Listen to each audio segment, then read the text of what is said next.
एक राधेश्याम नामक युवक था।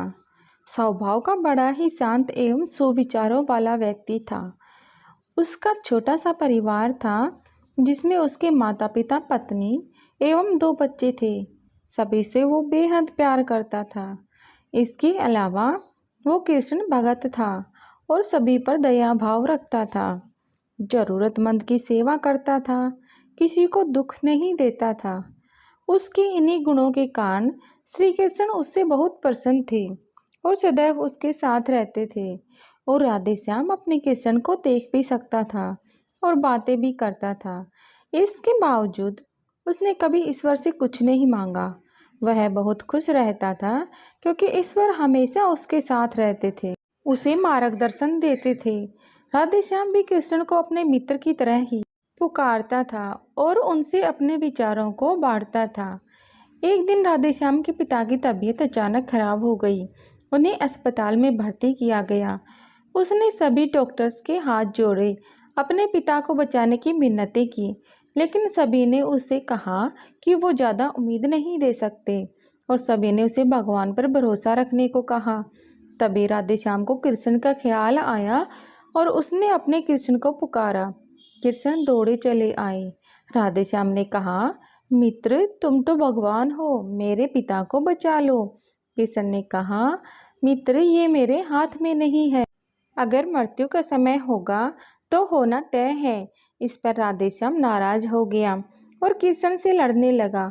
गुस्से में उन्हें कोसने लगा। भगवान ने भी उसे बहुत समझाया पर उसने एक ना सुनी। तब भगवान कृष्ण ने उससे कहा, मित्र, मैं तुम्हारी मदद कर सकता हूँ, लेकिन इसके लिए तुम्हें एक कार्य करना होगा। राधेश्याम ने तुरंत पूछा, कैसा कार्य?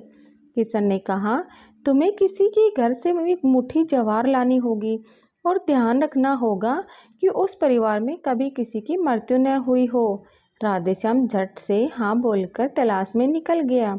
उसने कई दरवाजे खटखटाए पर हर घर में ज्वार तो होती, लेकिन ऐसा कोई नहीं होता जिनके परिवार में किसी की मृत्यु ना हुई हो। किसी का पिता, किसी का दादा, किसी का भाई, माँ, काकी या बहन। 2 दिन तक भटकने के बाद भी राधेश्याम को ऐसा एक भी घर नहीं मिला। तब उसे इस बात का एहसास हुआ कि मृत्यु एक अटल सत्य है। इसका सामना सभी को करना होता है, इससे कोई नहीं भाग सकता। और वो अपने व्यवहार के लिए कृष्ण से क्षमा मांगता है और निर्णय लेता है जब तक उसके पिता जीवित हैं उनकी सेवा करेगा। थोड़े दिनों बाद राधेश्याम के पिता स्वर्ग सिधार जाते हैं। उसे दुख तो होता है, लेकिन ईश्वर की दी हुई सीख के कारण उसका मन शांत रहता है। दोस्तों, इसी प्रकार हम सभी को इस सच को स्वीकार करना चाहिए कि मृत्यु एक अटल सत्य है। उसे नकारना मूर्खता है। दुख होता है, लेकिन उसमें फंस जाना गलत है, क्योंकि केवल आप ही उस दुख से पीड़ित नहीं हैं, अपितु संपूर्ण मानव जाति उस दुख से रूबरू होती ही है। ऐसे सच को स्वीकार कर आगे बढ़ना ही जीवन है। कई बार हम अपने किसी खास के चले जाने से इतने बेबस हो जाते हैं कि सामने खड़ा जीवन और उससे जुड़े लोग हमें दिखाई ही नहीं पड़ते। ऐसे अंधकार से निकलना मुश्किल हो जाता है।